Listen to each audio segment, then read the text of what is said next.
सर्वांना शरणू शरणार्थी. विश्वगुरु महामानव महात्मा बसवंता बसवादी शरणांच्या पावन चरण कमलांना अनंत शरणू शरणार्थी.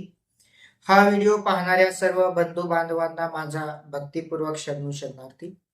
आज आपण वचन पितामह राव बहादूर डॉक्टर फकीरप्पा गुरु बसप्पा हळकट्टी अर्थात वचन पितामह फ गु हळकट्टी यांच्याविषयी माहिती घेणार आहोत.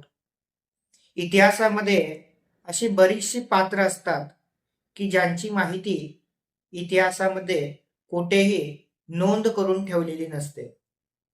अशाच पात्रांपैकी डॉक्टर फकीरप्पा गुरुबसप्पा हळकट्टी हे एक आहेत. आपल्या सर्वांना ज्ञात आहेत की महात्मा बसवण्णा आणि शरणांनी 12व्या शतकामध्येच स्वतंत्र वचन साहित्याची निर्मिती केली. ज्या पद्धतीने महाराष्ट्रामध्ये वारकरी संतांनी अभंगाची निर्मिती केली, महानुभाव संप्रदायाने लीळाचरित्र आणि साती ग्रंथांची निर्मिती केली, उत्तरेकडे निर्गुणपंथी कबीरादी संतांनी दोहे लिहिले, त्याच पद्धतीने स्वानुभवातून महात्मा बसवण्णा आणि शरणांनी स्वानुभवावर आधारित वचन साहित्याची निर्मिती केली. हे वचन साहित्य म्हणजे केवळ गद्य नव्हे, पद्य नव्हे, तर तो शरणांचा स्वानुभव आहे. वचन साहित्य कालही, आजही आणि उद्याही आपल्याला सर्वांना मार्गदर्शक आहे. अशा या वचन साहित्याचं संवर्धन, संरक्षण, जतन आणि प्रकाशन या तीनही प्रकारच्या कार्यामध्ये गेले 800 वर्ष सिद्धलिंग यती यांचे सहकारी 101 विरक्त, त्यानंतर सधन लिंगायत कुटुंब प्रयत्नशील राहिलेले आहेत. मात्र केवळ प्रयत्नशील राहणे आणि जतन करणे यापुरताच वचन साहित्याचा इतिहास मर्यादित आहे असं आपल्याला म्हणता येत नाही. याही पलीकडे जाऊन सर्वात महत्वाचं आणि अधोरेखित करण्यायोग्य असं कार्य ज्या महान विभूतींनी केलं, त्यामध्ये फ गु हळकट्टी यांचं नाव अग्रक्रमाने येतं. हळकट्टी आप्पाजींच्या कार्याची दखल घेऊन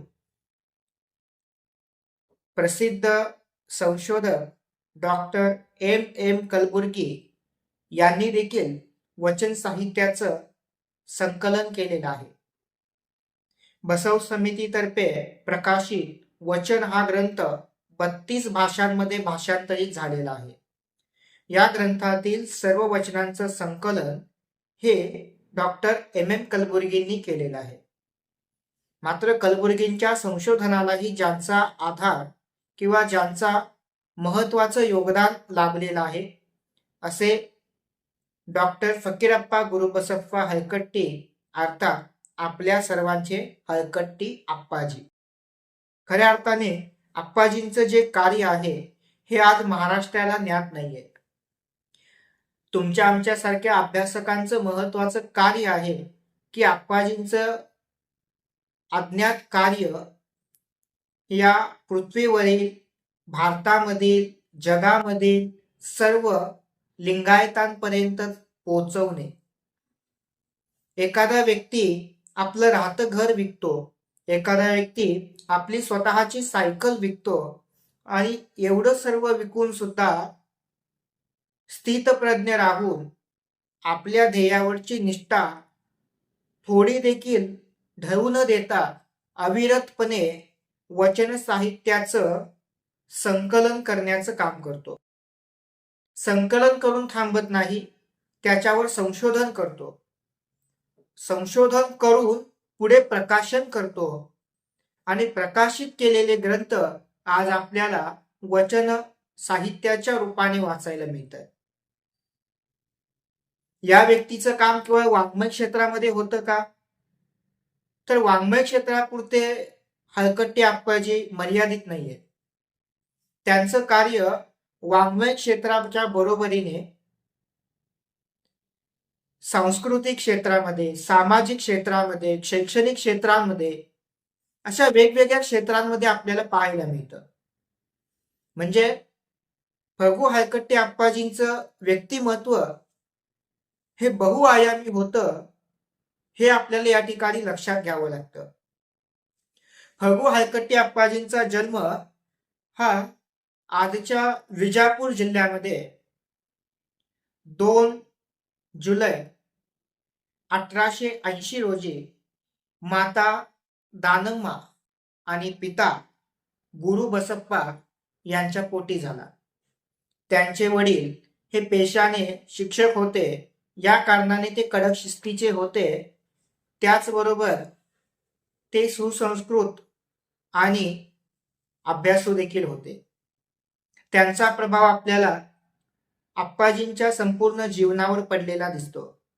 आप्पाजींनी देखील आपलं संपूर्ण जीवन हे तन मन धनाने अभ्यास करून वचन साहित्याचं प्रकाशन करण्यामध्ये खर्ची घातल्याचं आपल्याला लक्षात येतं. पोषक कुटुंबामध्ये जन्म झाल्या कारणाने त्यांचं शिक्षण हे अतिशय उत्तमरित्या पार पडलेलं आहे. BA LLB पर्यंतचं शिक्षण हलकट्टी आप्पाजींनी पूर्ण केलं आणि यानंतर विजापूरच्याच कोर्टामध्ये ते सरकारी वकील म्हणून नोकरी करू लागले. सरकारी वकील म्हणून नोकरी करत असताना वयोमानानुसार त्यांचा विवाह देखील करण्याचे त्यांच्या घरच्यांनी ठरवले आणि तिम्मनाप्पा चिक्कोडी यांची मुलगी भागीरथी हिच्याशी फकीरप्पांचा विवाह झाला. विवाहानंतर त्यांना 5 अपत्ये प्राप्त झाली. त्यामधील सर्वात मोठं अपत्य चंद्रशेखर, दुसरे अपत्य सरस्वती, तिसरे अपत्य गुरुपुत्रप्पा, चौथे अपत्य पार्वती आणि 5वे अपत्य शिवशंकर. या पद्धतीने 5 अपत्य, पत्नी आणि आई वडील असा छोटासा कुटुंब, छोटंसं परिवार त्यांचा होता. आर्थिकदृष्ट्या अतिशय सधन होते. समाजात मान, प्रतिष्ठा, सन्मान हे देखील त्यांना होता.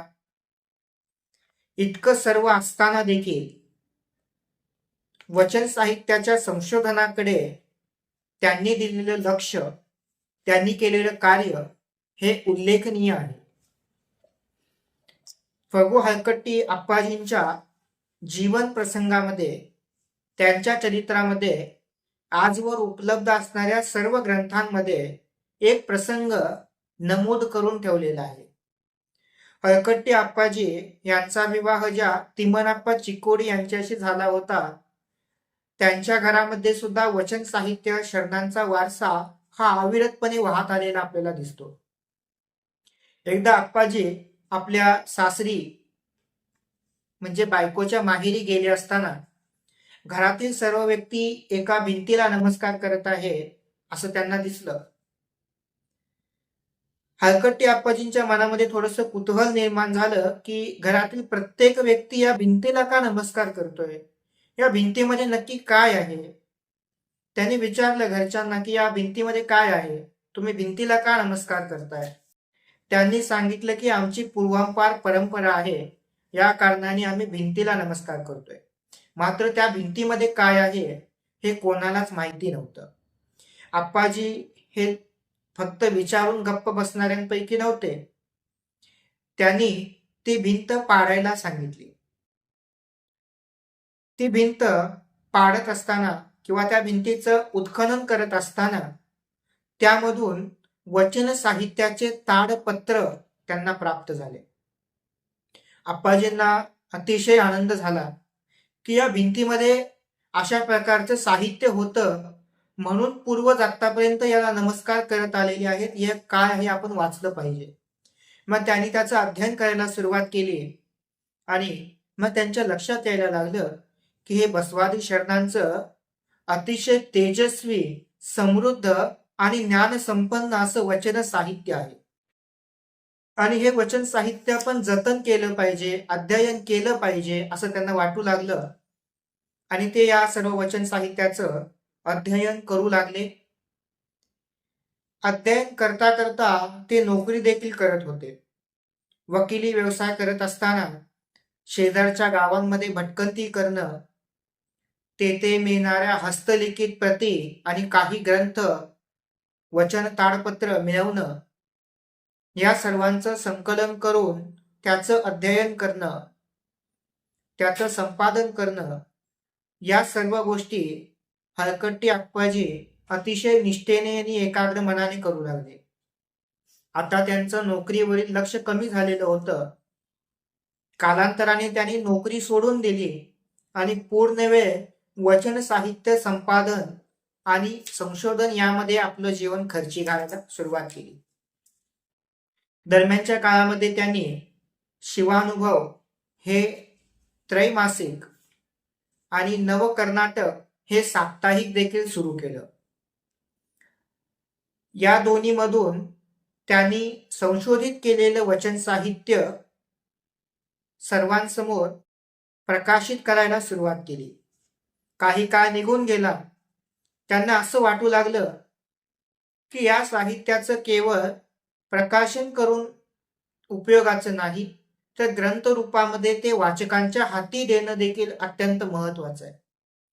आणि या कारणाने हलकट्टी अप्पाजींनी या सर्व ग्रंथांचं, वचनांचं संकलन करून वचनशास्त्र सार नावाने एक ग्रंथ बनविला. त्याची हस्तलिखित प्रत आणि 500 रुपये बासेल मिशन या ख्रिश्चन मिशनरीकडे पाठवून दिले. त्या प्रेषे जे कोणी संपादक असतील त्यांनी त्या ग्रंथाचं अध्ययन केलं आणि या ग्रंथाचं अध्ययन करून त्यांच्या लक्षात आलं की या ग्रंथामध्ये सांगितलेले सर्वच विचार हे ख्रिश्चन धर्मग्रंथ बायबल यांच्या तोडीचे आहेत. त्या प्रेषे जे संपादक होते त्यांनी तो ग्रंथ 500 रुपये एका पत्रासह फगू हलकट्टी अप्पाजींकडे पाठवून दिले आणि नम्रपणे त्यांना सांगितले, महाशय हलकट्टी अप्पाजी, तुम्ही पाठवलेले जे हस्तलिखित आहे त्याचं आम्ही अध्ययन केलं. यामध्ये सांगितलेली सर्वच तत्वे ख्रिश्चन धर्मग्रंथ बायबल याच्या तोडीची आहेत. या कारणाने या ग्रंथाचं प्रकाशन करणं म्हणजे ख्रिश्चन धर्मप्रसाराला अडथळा निर्माण करण्यायोग्य आहे. या कारणाने आम्ही याचं प्रकाशन करू शकत नाही. हे पत्र वाचताच हलकट्टी अप्पाजींना दुःख झाले, पण त्याबरोबर आनंद देखील झाला. कारण आपण ज्या ग्रंथाचं प्रकाशन करण्याचा विचार करतोय हा ग्रंथ पाश्चात्य देशातील ख्रिश्चन धर्माच्या बायबल नावाच्या धर्मग्रंथाशी साधर्म्य साधणारा आहे. त्याने विचार केला की या ग्रंथाचं प्रकाशन आपण स्वतः करायचं आणि यासाठी त्यांनी आपलं राहतं घर विकलं आणि त्यातून मिळणाऱ्या पैशातून हितचिंतक मुद्रणालय नावाने एक प्रकाशन संस्था प्रेस त्यांनी चालू केली आणि या प्रेसमधून वचनशास्त्रसार या ग्रंथाचं प्रकाशन त्यांनी केलं. या ग्रंथाच्या नंतर अप्पाजीने एकूण 46 वचन ग्रंथांचं संपादन आणि प्रकाशन केलं. त्यामध्ये 7 शिलालेख ग्रंथ देखील समाविष्ट आहेत, 10 काव्य ग्रंथ, 10 हृदय ग्रंथ, 12 स्वतंत्र ग्रंथ, याशिवाय शिवानुभव, नवकर्नाटक यासारखे मासिक, साप्ताहिक देखील त्यांनी अविरतपणे चालू ठेवले. हे सर्व हलकट्टी अप्पाजींचं वाङ्मयीन कार्य आहे. मात्र या वाङ्मयीन कार्यापुरतेच ते सीमित आहे असं आपल्याला म्हणता येत नाही. या वाङ्मयीन कार्याच्या पुढे जाऊन देखील सामाजिक, धार्मिक, आर्थिक, शैक्षणिक सांस्कृतिक अशा नाना विविध क्षेत्रामध्ये हलकट्टी आप्पाजीने आपलं ठोस योगदान दिलेलं आपल्याला पाहायला मिळतं. शैक्षणिक क्षेत्रामध्ये अनेक शिक्षण संस्थांची स्थापना त्यांनी केलेली आहे. केएलई सारख्या महत्वाच्या आणि प्रसिद्ध संस्थेमध्ये त्यांचं मोलाचं योगदान आहे. म्हणजे खऱ्या अर्थाने लिंगायतांचा सांस्कृतिक, सामाजिक आणि वाङ्मय इतिहास जर कोणी जतन केला असेल तर तो हलकट्टी आप्पाजींनी केला असं आपल्याला सांगावं लागतं. असे हे हलकट्टी आप्पाजी व्यवहाराच्या दृष्टिकोनातून तर चिकित्सक आणि काटेकोर होतेच, पण त्यांच्या व्यक्तिगत जीवनामध्ये देखील ते अतिशय स्थितप्रज्ञ होते. अभ्यासू व्यक्ती हा स्थितप्रज्ञ असणं हे अत्यंत गरजेचं आहे. कोणत्याही परिस्थितीला तोंड देण्यासाठी त्या व्यक्तीने सातत्याने प्रयत्नशील राहणं हे अत्यंत आवश्यक आहे. आणि हलकट्टी आप्पाजी तसे होते असं म्हणावं लागेल. कारण त्यांचा ज्येष्ठ पुत्र चंद्रशेखर हा अकाली मरण पावतो. त्याच्या मृत्यूने संपूर्ण कर्नाटक हळहळ व्यक्त करते. मात्र आप्पाजी हे अतिशय स्थितप्रज्ञ होते. प्रसिद्ध संशोधक आर.सी. हिरेमठ यांनी एक अनुभव व्यक्त केलेला आहे. ते म्हणतात, संपूर्ण कर्नाटकातील नामवंत लोकांप्रमाणे मी देखील हलकट्टी यांच्या घरी त्यांच्या पुत्र शोकाच्या सांत्वनासाठी गेलो असताना हलकट्टीने चंद्रशेखरचे दुःखद निधन झाले या मोजक्या शब्दामध्ये दुःख व्यक्त केले आणि पुन्हा पुर्लिंग पेद्दींची वचने, बसवण्णांचे अधिकृत चरित्र, शून्य संपादन यासारख्या ग्रंथांच्या विषयी ते चर्चा करू लागले. म्हणजे या ठिकाणी आप्पाजींचा वचननिष्ठा, त्यांच्या कार्यावरची निष्ठा, स्थितप्रज्ञता या सर्व गुणांचं दर्शन आपल्याला होतं. अनेक संस्थांचे, संघटनांचे महत्वाचे अधिकार पद त्यांच्याकडे होती. तरी देखील सौजन्य, विनयशीलता, नम्रता, संयम, अभ्यासू वृत्ती, विवेक या सर्व प्रकारच्या नैतिक गुणांची त्यांनी जोपासना केलेली आपल्याला दिसते. खऱ्या अर्थाने हलकट्टी आप्पाजींचं जीवन, त्यांचं चरित्र, त्यांची तत्वनिष्ठा, त्यांनी केलेलं कार्य हे आजही तुम्हाला, आम्हाला सर्वांना प्रेरणादायीच आहे. त्यांच्या जीवनातील आणखी एक प्रसंग चरित्रकारांनी नोंदवून ठेवलेला आहे. चरित्रकार सांगतात की हलकट्टी आप्पाजी हे अतिशय प्रसिद्ध ख्यातनाम संशोधक तर होतेच, पण ते खऱ्या अर्थाने समाजसेवक, समाज मार्गदर्शक देखील होते. आणि या कारणाने पंचक्रोशीमध्ये त्यांची ख्याती होती. एके दिवशी शेजारच्या गावातील काही लोक त्यांना सत्कारासाठी निमंत्रण देण्यासाठी येतात.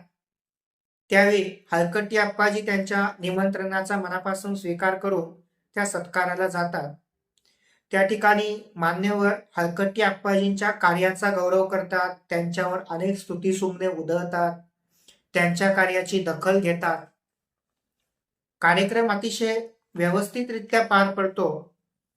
कार्यक्रम पार पडल्यानंतर आप्पाजी जाण्यासाठी निघतात. त्यावेळी एक व्यक्ती त्यांना म्हणतो, किमान कार्यक्रमाला येताना तरी चांगले कपडे घालून येऊ नये का? त्या व्यक्तीच्या या बोलण्याने आप्पाजींना किंचित दुःख होतं, पण स्थितप्रज्ञता त्यांच्या अंगामध्ये असल्या कारणाने स्मित हास्य करून ते सांगतात की माझ्याकडे एकच कोट, एकच रुमाल आहे. तोच धुवून, तो सुकवून, तोच परिधान करून मी आलेलो आहे. आप्पाजींच्या या बोलण्यामुळे ती व्यक्ती लज्जित होते आणि निघून जाते. म्हणजे कोणत्याही परिस्थितीला खुलेआम न डगमगता उत्तर देण्याची किंवा तोंड देण्याची त्यांची जी प्रवृत्ती आहे ती आपल्याला या ठिकाणी दिसते. त्यांचं व्यक्तिमत्व हे बहुआयामी होतं हे तर आपल्याला आत्ताच्या चरित्रावरून समजलेच आहे. त्याच पद्धतीनं त्यांच्या जीवनामध्ये असंख्य सुखदुःख आलेली होती. दुःखांना न डगमगता धैर्याने तोंड देणं हे शरणस्थळामध्ये शरणांचं लक्षण सांगितलेलं आहे. आणि आप्पाजी नक्की त्या पद्धतीनं आपलं जीवन जगत होते हे आपल्या लक्षात येतं. त्यांची पत्नी त्यांच्या पूर्वीच निवर्तते. त्यानंतर एकाकी जीवन जगत असताना आप्पाजी आपल्या जीवनामध्ये आपल्या तत्वांशी कधीही तडजोड करताना दिसत नाहीत. तत्वांशी, वचन साहित्याशी, बसव विचाराशी अतिशय एकनिष्ठ राहून हलकट्टी आप्पाजी त्यांचं उर्वरित जीवन वचन साहित्य अध्ययन प्रकाशनामध्येच खर्ची घालतात आणि 29 जून 1964 रोजी डॉक्टर फकीरप्पा गुरुबसप्पा हलकट्टी आपल्या सर्वांना सोडून लिंगैक्य होतात. आज आप्पाजी जरी आपल्यात नसले तरी त्यांनी दिलेला विचार हा चिरंतर शाश्वत आहे. त्यांच्या विचारांची जोपासना करणे हे आज आपल्या सर्वांपुढे मोठे आव्हान आहे. हे आव्हान आपण जरूर पेललं पाहिजे, तरच खऱ्या अर्थाने त्यांच्या कार्याची आपण दाद घेतली असं म्हणता येईल. आप्पाजींनी जाता जाता आपल्याला एक संदेश दिलेला आहे. तो संदेश असा आहे, आप्पाजी म्हणतात की ज्या पद्धतीनं तुम्ही तुमच्या संपत्तीचं रक्षण करता त्याच पद्धतीनं वचन साहित्याचं रक्षण हे तुम्ही केलं पाहिजे. वचन साहित्याने तुमचं घर उजळून आलं पाहिजे. तुमच्या घरामध्ये शरणांची भावचित्रे, त्यांची वचने यांनी तुमच्या घराच्या भिंती या अलंकृत झाल्या पाहिजे. वचन संगीत हे तुमच्या कानासाठी आभूषण म्हणजे दागिना बनला पाहिजे. लहान मुलांमध्ये वचन साहित्याविषयीची गोडी निर्माण व्हावी यासाठी मुलांमध्ये वचन पाठांतर स्पर्धा या आपण घेतल्या पाहिजेत.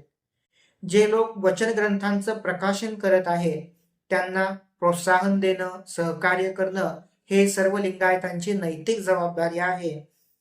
आप्पाजींच्या या सर्व संदेशाचं आपण सर्वजण अतिशय निष्ठेने पालन करू असा मी विश्वास या ठिकाणी व्यक्त करतो.